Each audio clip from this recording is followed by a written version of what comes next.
Урматтуу келиндер, сиздер мусулман келиндерсиңер. Кызматыңарга сөзсүз сооп аласыңар. Кайнене разы болбосо дагы Алла разы болот. Сиздин жашооңуз кайнененин колунда эмес, Алланын колунда. Сиздин бейишиңиз кайнененин колунда эмес, Алланын колунда. Ошон үчүн сиз иншаалла жашсыз. Сиз күчтүүсүз, сиз акылдуусуз. Сиз деле ошого кайнененин жашына барасыз. Ошон үчүн мойнуңузда милдеттүү болбосо дагы анын ак батасын алып кое бериң. Кызмат кылып кое бериң. Себеп дегенде ошо сиздин жарыңыз, сиздин сүйкүмдүү күйөөңүздү төрөгөн эне ошол.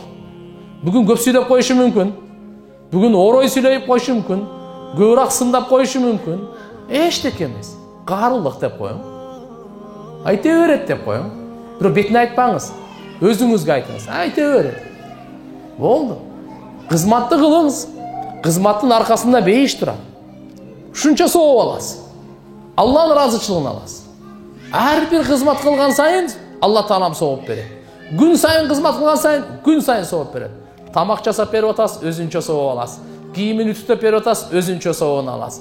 Төшөк салып берип атасыз, өзүнчө сооп аласыз. Алдында жылмайып турасыз, өзүнчө сооп аласыз. Жакшы сөз сүйлөп атасыз, өзүнчө сооп аласыз. Ушу соопторду унутпаңыз да. Пайгамбар саллаллаху алейхи вассалам айткан, bir itke rayımdoluk kılıp zınakor ayal beyişke girgen. İtke kızmat kılıp. İtke su verip çankap öleyinlep kalgan eken tili çıkıp. Oşoğa özün galoş var o, kaliş dep koyuyoruz ha? Galoş. Oşoğa su alıp joluğun çeçip kuduktan al su alıp şu itke su verip koygan eken. Şu gün ısıkta ayağı çarçap çankap içe turgan işteke yok. Emaz кудукка башын салып ичкенди билбейт да. А бул сууну алып туруп ошо берип койгон экен. Кандай кыз? Таквабы? Жок, зынакор. Алла Таалам ошого райымдуулук кылган үчүн кабыл алып күнөөсүн кечирип бейишке киргизген дейт. Ай, ит. Бул чочкодон кийинки эле нажасатта экинчи орунда турат. Бул кайнене, кайнене. Буга суу бергениңизге, чай бергениңизге канча сооп айтайынбы? Пайгамбар саллаллаху алейхи вассалам мындай дейт. Суу бар жерде суу берсеңиз, мына суу бар. Тилебай дамылага бердим мынаке. Суу бердим. Суу бар жерде суу бердим. Суу бар да? Суу бердим эле. Бунун сообу бир кулду азат кылгандай сооп аласыз. Эми суу жок. Жайлоо кетип аттык эле, же тияктан суу чыкпай калган эле тияк, суу жок. Суу жок жерде суу берсеңиз, өлгөн адамды тирилткендей сооп аласыз. Пайгамбарыбыз айткан буга. Эми урматтуу келиндер, сооп ала бере турган учурда сиздике кайненеге суу бере эле бериңиз. Аны айтпасын эми бул суу эле берип, чай деле бер айланай. Суу берип мен өлтүрөйүн деп атасыңбы сен? Бул эмне кылганың? Эмне үчүн бүгүнкү күндө кайнене менен келин мамилеси жок? Айтып коеюн. Gelindер кызмат кылганда соопту унутуп калганда. Эгерде кайсы келин кызмат кылса мен $100 берем десемчи, ал келин тажабайт. Чарчабайт. Күн сайын кызмат кылат тигеде акча көз алдында турат да. Эмне үчүн соопту унутуп калды? Ошон үчүн. $100 бербей эле койсоң, мисалы аз айтам, $100 берем деп жөн эле айтканга эле ошончо болуп атат. Ошон үчүн иншалла соопту унутпайлы. Ошондо биз тажабайбыз, чарчабайбыз, кызмат кылганыбызданчы сооп алабыз. Урматтуу келиндер, сиздерге мына иншалла бир туугандык, ага инилик сиздерге бир насаат. Кайненелерди жакшы сыйлагыла, урматтагыла. Кайненелер сиздерде совсем эле бир эме болуп албы, падыша болуп эле, каалагандай эле гонять этип эле бир аны кыйнап, минип албагыла да эми бир кул эмес да эми ал эми. Сиздерге келди эми өзүнүн үй бүлөсүн таштап келди, өзүнүн бир туугандарын таштап келди, жерин таштап келди, адатын таштап келди, баардык нерсесин сиздерге таштап келди. Ошо сиздер менен үй бүлө куруп кетейин деп анан келип алып кайненеси, кайнежеси, кайынсиңдиси баары эле минип алса, кандай бой? Наоборот, ошого машалла жылуу сөз айтып, Ал эми кул эме, кул болуп келген жок го.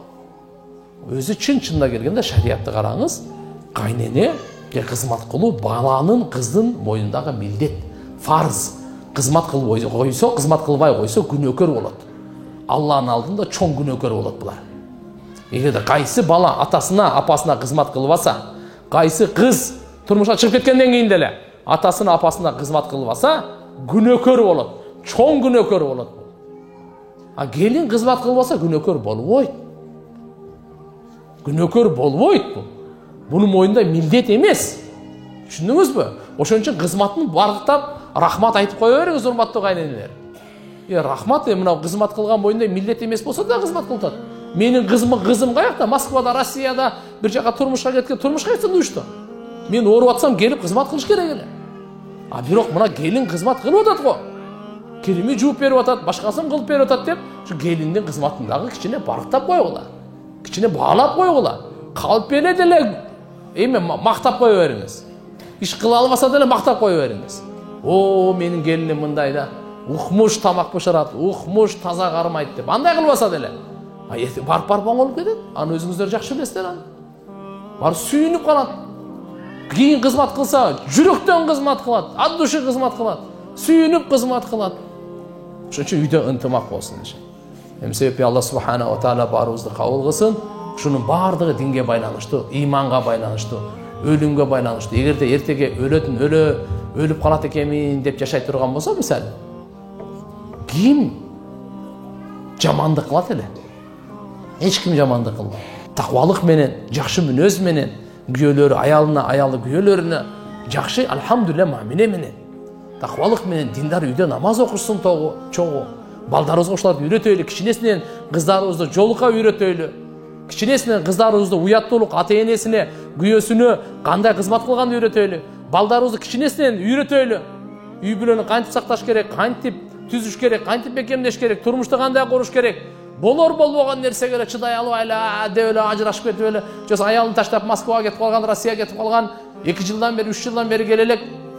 Болбойт да. Ушу кантип жашоо болсун? Динди карап жашайлы да. Ошон үчүн иншалла карап туруп, сабырдуулук менен. Турмушта өзүңүздөр жакшы билесиздер. Ушунун баардыгына аалымдардан сабак алып турайлы, илим алып турайлы. Алхамдулилля, илим амалга, таквалыкка, дуага иншалла көңүл бурайын. Анан кийин мына жердеги кайненелерге келиндердин кызматы боюнча мен айтар сөзүм ушул.